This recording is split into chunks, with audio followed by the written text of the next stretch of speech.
तो कहानी की शुरुआत एक लैब को दिखाते हुए होती है, जहां रात के समय लैब का चौकीदार रॉन साफ सफाई कर रहा होता है। इसी दौरान रॉन नोटिस करता है कि पीटर नाम का साइंटिस्ट अभी भी लैब में काम कर रहा है। ये देखकर रॉन पीटर के साथ मजाक करने की कोशिश करता है, लेकिन पीटर अपने काम में बिजी होने के कारण रॉन पर ध्यान नहीं देता। तभी रॉन सफाई करने के लिए लैब के अंदर चला जाता है। दूसरी ओर पीटर कुछ खाने के लिए वहाँ से बाहर आ जाता है, पर मशीन खराब होने की वजह से पीटर खाने के लिए कुछ भी नहीं ले सकता था, जिससे वो परेशान हो जाता है। यहाँ लैब के अंदर रॉन की नजर एक ऐसे पेशेंट पर पड़ती है जिसकी नसें पूरी तरह काली पड़ चुकी है। रॉन उस आदमी के करीब जाता है और देखता है कि उसकी कलाई पर DOD नाम का लेबल लगा हुआ है, जिससे रॉन को लगता है कि उस आदमी का नाम डॉड है। तभी अचानक वो पेशेंट अपना हाथ हिलाता है, जिससे रॉन चौंक जाता है और गलती से लाइफ मॉनिटर से टकरा जाता है, जिस वजह से मॉनिटर की स्क्रीन पर फ्लैट लाइन चलने लगती है। ये देखकर रॉन और भी ज्यादा घबरा जाता है, इसलिए वो उस आदमी को बचाने के लिए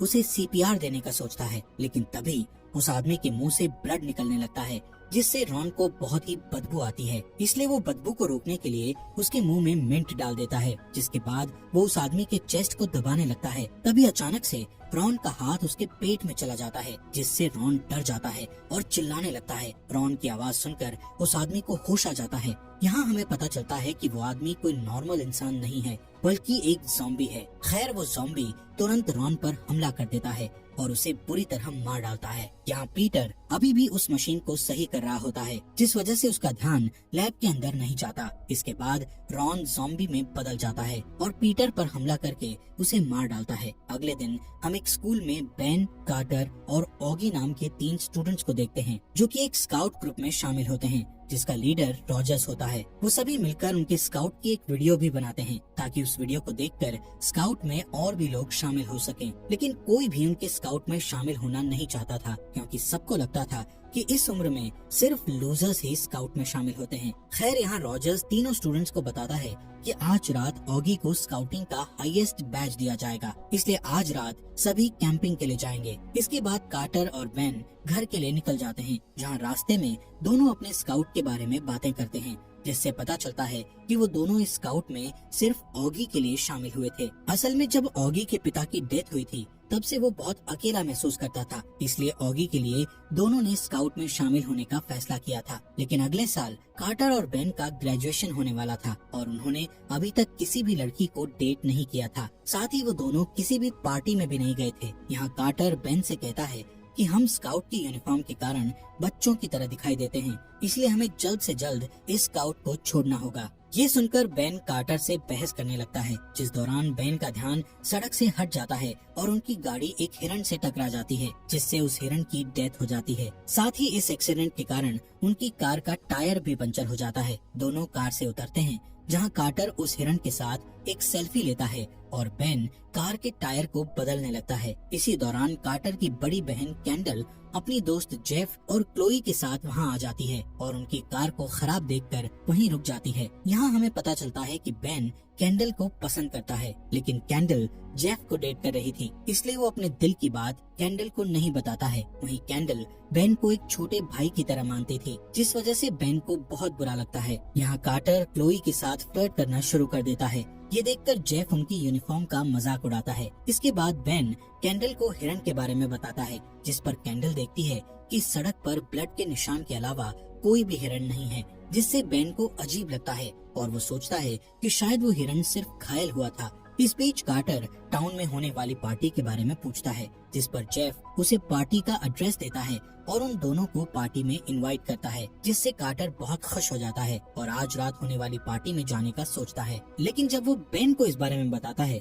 तो बेन उसे कैंप के बारे में याद दिलाता है। अब कार सही करने के बाद वो दोनों घर लौटते हैं, जिस दौरान कार्टर बेन को अपना प्लान समझाते हुए कहता है कि हम सबसे पहले कैंप में जाएंगे और जब ऑगी सो जाएगा तब हम चुपके से पार्टी में चले जाएंगे और फिर सुबह होने से ठीक पहले वापस कैंप में आ जाएंगे। यहाँ बेन का पार्टी में जाने का मन नहीं था, पर कार्टर के बार बार मनाने के कारण वो पार्टी में जाने के लिए मान जाता है। इसके बाद हम रॉजर्स को देखते हैं, जो कि अपने स्काउट की कैंप साइट पर जा रहा होता है, जिस दौरान उसे साइंटिस्ट पीटर का एक टैग दिखाई देता है। वो उस टैग को देख ही रहा था कि तभी उसे झाड़ियों में कुछ हलचल महसूस होती है, इसलिए वो चेक करने के लिए झाड़ियों के पास आ जाता है। तभी अचानक से एक हिरण रॉजर्स पर हमला कर देता है। ये वही हिरण होता है जिसका बेन की कार से एक्सीडेंट हो गया था। असल में ये हिरण भी एक ज़ॉम्बी बन चुका था और रॉजर्स को खाना चाहता था। खैर रॉजर्स अपने पास रखे एक चाकू से हिरण की आंख में वार करके उसे मार डालता है, पर जैसे ही वो आगे बढ़ता है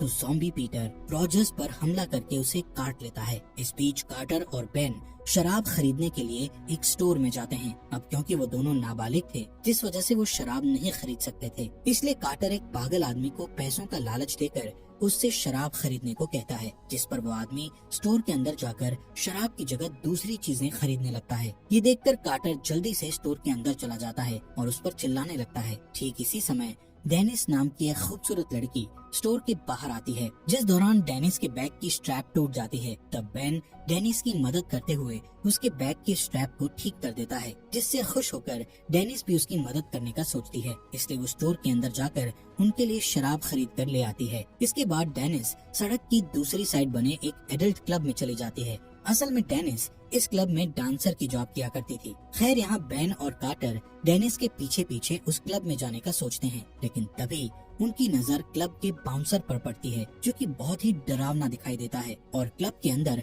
नाबालिग लड़कों को जाने से रोकता है। इसलिए वो दोनों उस जगह से भाग जाते हैं और कुछ समय बाद हम उन्हें कैंप साइट पर देखते हैं, जहां ऑगी भी पहुंच चुका था, पर अभी तक उनका लीडर रॉजर्स वहां नहीं आया था, जिस वजह से वो तीनों बहुत हैरान हो जाते हैं। तब ऑगी को लगता है कि शायद रॉजर्स बैच देने से पहले उसका टेस्ट ले रहा है। फिर वो तीनों लड़के कैंप साइट को तैयार करने लगते हैं, जिस दौरान तीनों को बहुत मजा आता है और वो एक अच्छी टीम बन जाते हैं। इसी तरह रात हो जाती है, पर अभी भी रॉजर्स वहाँ नहीं आता है, इसलिए तीनों लड़के कैंप फायर करते हुए आपस में बातें करते हैं। यहाँ ऑगी कहता है कि मेरे पिता के जाने के बाद मुझे अच्छे दोस्त मिल गए और मैं बहुत खुश हूँ, इसलिए मैं वादा करता हूँ कि मैं इस स्काउट को कभी टूटने नहीं दूंगा। दूसरी तरफ हम पार्टी में कैंडल को देखते हैं, जो कि कार्टर और बेन के वहाँ न आने के कारण बहुत टेंशन में होती है। वहीं जेफ को कुछ भी फर्क नहीं पड़ता और वो डांस करके कैंडल का ध्यान भटकाने लगता है। इधर ऑगी रात होने पर सो जाता है। तब कार्टर और बेन अपने प्लान के मुताबिक वहाँ से पार्टी में जाने लगते हैं, जहाँ रास्ते में बेन को रॉजर्स का चाकू दिखाई देता है, जिससे बेन को रॉजर्स की चिंता होने लगती है। असल में बेन जानता था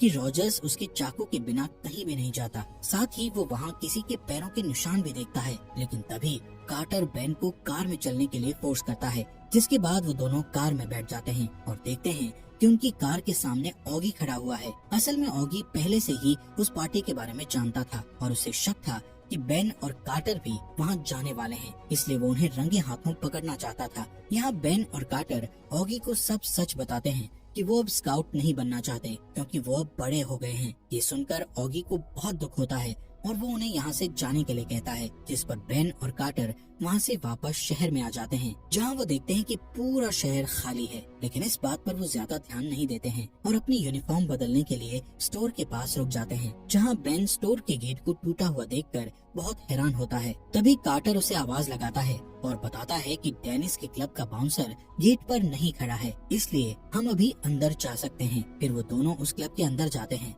जहाँ वो देखते हैं कि पूरा क्लब खाली है। तभी बेन एक स्टेज के सामने बैठ जाता है, जिस दौरान वहाँ एक डांसर अपना शो शुरू करती है, लेकिन ये डांसर ज़ॉम्बी में बदल चुकी थी और डार्क लाइट की वजह से उसकी काली नसें दिखाई नहीं दे रही थी। तभी वहाँ कार्टर भी आ जाता है और डांसर पर पैसे फेंकना शुरू कर देता है, जिससे वो ज़ॉम्बी डांसर पोल डांस करती है और पोल से उल्टा लटक जाती है। तभी अचानक उस डांसर की गर्दन टूट जाती है, जिससे बेन और कार्टर के ऊपर उस डांसर का ब्लड गिर जाता है। वो दोनों कुछ समझ पाते कि तभी वहाँ क्लब का बाउंसर आ जाता है, जो कि अब ज़ॉम्बी में बदल चुका था। वो बाउंसर उन पर हमला कर देता है, जिससे डरकर बेन वॉशरूम की ओर भागने लगता है और बाउंसर उसका पीछा करता है। यहाँ पोल डांसर कार्टर पर हमला कर देती है, जिससे बचने के लिए कार्टर एक टूटी हुई बोतल को उसके सिर पर मार देता है। दूसरी तरफ बाउंसर बेन को ढूंढ लेता है और उसके ऊपर हमला करने लगता है, पर तभी वहाँ डेनिस आ जाती है और उस बाउंसर को गन से शूट करके मार डालती है। इस बीच ऑगी रॉजर्स के घर जाने का फैसला करता है, पर जब वो उसके घर में जाता है तो उसे वहाँ कोई भी नजर नहीं आता, इसलिए ऑगी एक छोटे से बोर्ड पर रॉजर्स के लिए एक मैसेज छोड़कर जाने लगता है। इसी दौरान उसका पेट दर्द होने लगता है, जिस वजह से वो वॉशरूम में चला जाता है। तभी हम गार्डन में रॉजर्स को देखते हैं, जो कि अब ज़ॉम्बी में बदल गया था। यहाँ रॉजर्स ऑगी को वॉशरूम की खिड़की से देख लेता है और उसे खाने के लिए वहाँ आ जाता है, पर तभी ऑगी वॉशरूम से बाहर आ जाता है, जहाँ वो रॉजर्स को ज़ॉम्बी के रूप में देखकर चौंक जाता है। जिसके बाद रॉजर्स उस पर हमला करने लगता है, इसलिए ऑगी उससे बचने के लिए इधर उधर भागने लगता है और घर के सामान को उठाकर उस पर फेंकने लगता है, पर किसी भी चीज से रॉजर्स को फर्क नहीं पड़ता है। इसलिए ऑगी बेसमेंट में भागने की कोशिश करता है, जिस दौरान रॉजर्स उसे सीढ़ियों से धक्का दे देता है, जिससे ऑगी बुरी तरह गिर जाता है और रॉजर्स उसका पीछा करके बेसमेंट में आ जाता है। लेकिन इस बार ऑगी रॉजर्स को एक स्प्रे और लाइटर की मदद से जला देता है और फिर उसे एक कुर्सी से बांधकर वहां से चला जाता है। दूसरी तरफ क्लब में डेनिस बेन और कार्टर को बताती है कि पूरे शहर में ज़ॉम्बीज ने हमला कर दिया है, इसलिए हमें उनसे बचते हुए इस शहर को छोड़ना होगा। तभी एक ज़ॉम्बी उन्हें रोकने की कोशिश करता है, जिससे डेनिस उसे शूट करके मार देती है। तब गन की आवाज सुनकर बाकी के ज़ॉम्बीज भी उनकी ओर आने लगते हैं। ये देखकर वो सभी बेन की कार में बैठ जाते हैं और वहाँ से भाग जाते हैं, पर थोड़ी दूर जाने के बाद ही उनकी कार का टायर निकल जाता है, इसलिए बेन और कार्टर उसे ठीक करने के लिए बाहर आते हैं, जबकि डेनिस ज़ॉम्बीज को उनके पास आने से रोकने लगती है, पर तभी उसकी गोलियां खत्म हो जाती हैं, इसलिए वो उन्हें खाली गन से ही मारने लगती है। जिसके बाद वो दोनों कार का टायर सही कर देते हैं और वहाँ से जाने लगते हैं, जिस दौरान एक ज़ॉम्बी तेज स्पीड से उनकी ओर आता है और कार की विंडो तोड़ देता है, जिससे डरकर बेन अपनी कार मोड़ देता है और मदद के लिए पुलिस स्टेशन जाने लगता है। जब वो पुलिस स्टेशन पहुँचते हैं तो उन्हें वहाँ कोई भी दिखाई नहीं देता है। तभी उनकी नजर एक मैसेज पर जाती है, जिसमें लिखा था कि सभी बचे हुए लोगों को सिक्योरिटी चेक पॉइंट में रखा गया है। यहाँ किसी को कुछ समझ नहीं आ रहा था, इसलिए बेन और कार्टर आपस में बहस करते हैं कि आखिर अब उन्हें क्या करना चाहिए। लेकिन उसी समय कई सारे ज़ॉम्बीज वहाँ पर आने लगते हैं, इसलिए वो तीनों स्टेशन के अंदर आकर गेट को बंद कर देते हैं। इसके बाद वहाँ एक ऑफिसर आ जाता है, जो कि अब ज़ॉम्बी बन चुका था। वो ऑफिसर उन तीनों को देखकर अपनी गन चलाने लगता है, जिससे बचने के लिए कार्टर एक कुल्हाड़ी उठा लेता है और बेन फायर एक्सटिंग्विशर पकड़ लेता है और फिर वो दोनों एक साथ उस ऑफिसर पर हमला करने लगते हैं, जिससे वो ऑफिसर जल्द ही मारा जाता है। जिसके तुरंत बाद बाहर खड़े ज़ॉम्बीज स्टेशन का गेट तोड़कर अंदर आने लगते हैं, इसलिए वो तीनों भागकर अपने आप को एक लॉकअप में बंद कर लेते हैं, जिससे वो ज़ॉम्बीज उन तक नहीं पहुंच पाते हैं। यहाँ बेन और कार्टर को ऑगी की फिक्र होने लगती है और वो दोनों उसके बारे में बात करने लगते हैं। जिसके बाद कार्टर वहीं पर सो जाता है, जबकि बेन एक मॉप से नुकीला हथियार बनाता है और डेनिस से बातें करता है, जिस दौरान उन्हें किसी कार से म्यूजिक बजने की आवाज सुनाई देती है। इस म्यूजिक को सुनकर वो सभी ज़ॉम्बीज स्टेशन से बाहर जाने लगते हैं। तब वो तीनों यहाँ से बाहर निकलने का सोचते हैं, पर लॉकअप की चाबी बाहर टंगी हुई होती है, इसलिए बेन कार्टर से उसकी रबर्स लेता है, जिसकी मदद से वो चाबी उठाने की कोशिश करता है। यहाँ स्टेशन के बाहर हम ऑगी को देखते हैं, जिससे पता चलता है कि ऑगी ने ही कार का म्यूजिक ऑन किया था, ताकि ज़ॉम्बीज का ध्यान म्यूजिक पर आ जाए, जिससे वो स्टेशन के अंदर जा सके। खैर ऑगी जैसे ही स्टेशन की ओर बढ़ता है तो वो गलती से एक कार से टकरा जाता है, जिस वजह से कार का अलार्म बजने लगता है, जिसकी आवाज से सभी ज़ॉम्बीज का ध्यान उस पर चला जाता है और फिर वो सभी उसका पीछा करने लगते हैं। ये देखकर ऑगी जल्दी से अपने फ्रेंड्स के पास आ जाता है, जिस दौरान वो गलती से लॉकअप की चाबी में पैर मार देता है, जिससे वो चाबी एक छेद में जाकर गिर जाती है। पर ऑगी उन्हें चिंता न करने को कहता है और अपनी स्काउट से सीखी स्किल्स का यूज करके लॉक खोलने लगता है। तभी वहाँ एक ज़ॉम्बी आ जाता है। तब बेन उसे मॉप से हमला करके मार डालता है। इसके बाद वो सभी वहाँ से बाहर निकलकर भागने लगते हैं, जिस दौरान उन्हें रास्ते में एक ट्रक दिखाई देता है। पर जैसे ही वो उस ट्रक के पास जाते हैं तो देखते हैं कि उस ट्रक का ड्राइवर भी एक ज़ॉम्बी बन चुका है। यहाँ ऑगी को लगता है कि वो उस ड्राइवर से बात कर सकता है, इसलिए वो अजीब जानवरों की आवाज निकालकर उस ज़ॉम्बी ड्राइवर से बात करने लगता है और गाना गाकर उस ज़ॉम्बी का मजाक उड़ाता है। तब वो ज़ॉम्बी भी उनके साथ गाना गाने लगता है, जिससे सभी लोग एंजॉय करने लगते हैं। लेकिन अचानक से कोई उस ज़ॉम्बी पर पीछे से शूट करके उसे मार डालता है। असल में ज़ॉम्बी को एक आर्मी ऑफिसर ने मारा था, जो कि शहर में बचे हुए लोगों को बचाने आया था। यहाँ से सभी उस ऑफिसर की गाड़ी में बैठकर जाने लगते हैं, जिस दौरान ऑफिसर उन्हें बताता है कि ये वायरस बुरी तरह फैल रहा है और सभी लोग ज़ॉम्बी में बदल रहे हैं। तभी बेन को ध्यान आता है कि शहर में सीक्रेट पार्टी होने वाली थी, जिसमें कैंडल और उसके फ्रेंड्स जाने वाले थे। इसलिए बेन उस ऑफिसर को पार्टी में मौजूद लोगों के बारे में बताता है, जिससे वो ऑफिसर उन्हें बचाने के लिए निकल जाता है। पर जैसे ही वो उस जगह पहुंचते हैं तो उन्हें सारी जगह खाली दिखाई देती है, जिससे कार्टर को समझ आ जाता है कि जेफ ने उन्हें गलत एड्रेस दिया था। इसी बात पर ऑगी कार्टर का मजाक उड़ाने लगता है, जिससे उन तीनों के बीच लड़ाई होने लगती है।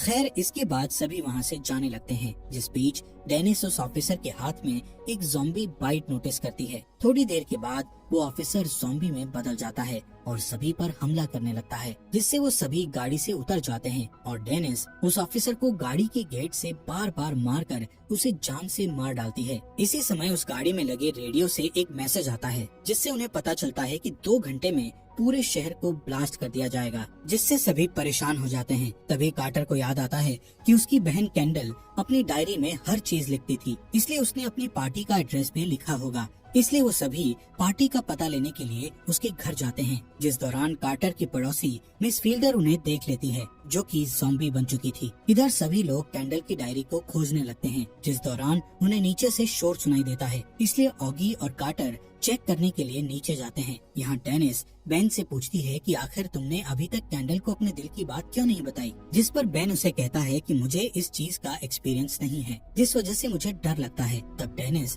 उसका हौसला बढ़ाने के लिए उसे किस करना सिखाती है। इसी बीच एक ज़ॉम्बी ट्रैम्पोलिन पर कूदकर उन्हें विंडो से देखने की कोशिश करता है। दूसरी ओर कार्टर पर मिस फील्डर हमला कर देती है, जिससे कार्टर बुरी तरह चीखने लगता है। तब कार्टर की चीख सुनकर वहाँ और भी ज़ॉम्बीज आने लगते हैं। यहाँ कार्टर और ऑगी मिस फील्डर को मारने लगते हैं। तभी वहाँ एक और ज़ॉम्बी आ जाता है, जिसे ऑगी संभालता है और फिर वो दोनों मिलकर उन ज़ॉम्बीज को मार देते हैं। इसी दौरान बेन और डेनिस भी नीचे आ जाते हैं, जहाँ वो देखते हैं कि घर के अंदर कई सारे ज़ॉम्बीज आ रहे हैं। इसलिए वो सभी कैंडल के रूम में जाकर दरवाजे को फर्नीचर से बंद कर देते हैं, जिसके बाद वो सभी विंडो से भागने की कोशिश करते हैं, लेकिन वहाँ पहले से ही कई ज़ॉम्बीज उनका इंतजार कर रहे थे। तभी एक ज़ॉम्बी ट्रैम्पोलिन पर जंप मारकर बेन को पकड़ लेता है, इसलिए बेन के फ्रेंड्स उसे वापस रूम में खींच लेते हैं। अब वो सभी बुरी तरह फंस चुके थे और उनका गेट भी टूटने वाला था, इसलिए सभी लोग ट्रैम्पोलिन पर कूदकर पड़ोसी के घर में जाने का प्लान बनाते हैं। जिसके बाद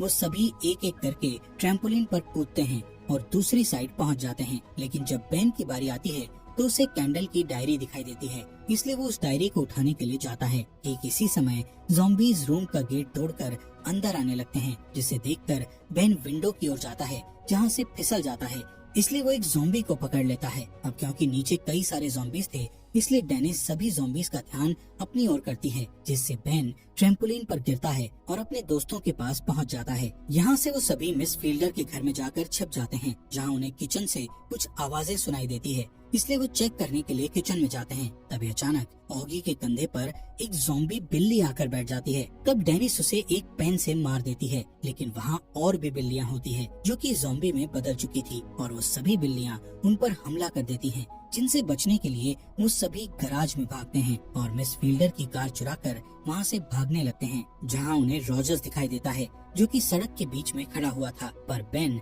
वहाँ रुकने की जगह रॉजर्स के ऊपर कार चढ़ाकर निकल जाता है। इसके बाद बेन डेनिस को आर्मी से मदद लेने के लिए कहता है, इसलिए डेनिस एक बाइक लेकर आर्मी से मदद मांगने चली जाती है। यहाँ तीनों लड़कों को कैंडल की डायरी से उनकी पार्टी का एड्रेस पता चल जाता है, इसलिए वो तीनों कैंडल को बचाने के लिए निकल जाते हैं। लेकिन इससे पहले वो एक हार्डवेयर शॉप पर रुकते हैं, जहाँ से वो अपने लिए कुछ हथियार बनाते हैं। दूसरी तरफ हम उस बिल्डिंग को देखते हैं जहाँ पार्टी हो रही थी। तभी म्यूजिक की आवाज सुनकर एक ज़ॉम्बी पार्टी में घुस जाता है। यहाँ पार्टी में क्लोई की मुलाकात एक नए लड़के से होती है और वो उसके साथ हैंग आउट करने निकल जाती है, जहाँ क्लोई अपने फोन पर एक वीडियो देखने लगती है। तभी एक ज़ॉम्बी वहाँ आ जाता है और उस लड़के को मारकर क्लोई के पास आ जाता है, जिसे देखकर वो बहुत बुरी तरह डर जाती है और चिल्लाने लगती है। यहाँ डांस फ्लोर पर कैंडल अपने भाई और उसके दोस्तों के बारे में सोचकर बहुत परेशान हो रही होती है, इसलिए जेफ उसे बता देता है कि मैंने कार्टर को गलत एड्रेस दिया था, इसलिए वो दोनों अभी तक यहाँ नहीं आए हैं। इससे कैंडल को गुस्सा आ जाता है। तभी अचानक वहाँ क्लोई आ जाती है, जो कि एक ज़ॉम्बी बन गई थी। वो जेफ पर हमला करके उसे काट लेती है। ये देखकर कैंडल चिल्लाने लगती है और वहाँ से भागने की कोशिश करती है, लेकिन जैसे ही वो गेट खोलती है तो वहाँ कई सारे ज़ॉम्बीज अंदर आने लगते हैं, जो पार्टी में मौजूद सभी लोगों पर हमला करने लगते हैं, जिसके बाद वहाँ बेन, ऑगी और कार्टर आ जाते हैं और ज़ॉम्बीज से लड़ने लगते हैं। यहाँ तीनों मिलकर अपने बनाए हथियारों से ज़ॉम्बीज को बुरी तरह मारने लगते हैं, जिस दौरान कार्टर के सामने उसकी क्रश क्लोई आ जाती है, जिसे मारने के बाद उसे बहुत दुख होता है। दूसरी ओर बेन के सामने जेफ आ जाता है, जिसे मारने के बाद बेन बहुत खुश होता है। फिर बेन कैंडल को बचाने की कोशिश करता है, लेकिन उसके रास्ते में कई और ज़ॉम्बीज आ जाते हैं। ये देखकर बेन के फ्रेंड्स उन ज़ॉम्बीज को मारकर रास्ता साफ कर देते हैं, जिसके बाद वो तीनों लड़के सभी बचे हुए लोगों को पार्टी से बाहर निकालकर गेट बंद कर देते हैं, ताकि कोई भी ज़ॉम्बी उनका पीछा न कर सके। फिर वो तीनों बिल्डिंग के अंदर बने बास्केटबॉल कोर्ट में पहुंच जाते हैं, जहां से भागने का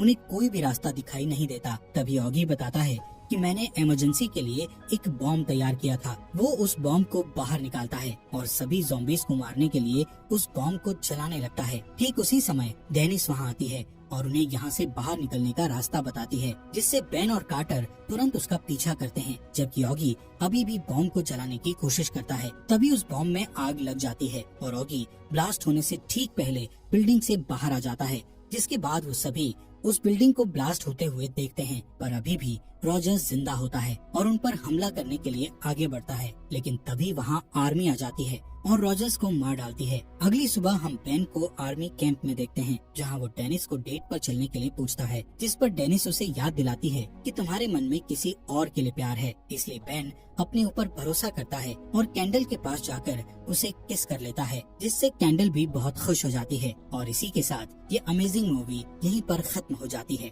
दोस्तों, हमारे फॉक्स एक्सप्लेनर हिंदी चैनल को सब्सक्राइब करने के लिए आपका दिल से शुक्रिया।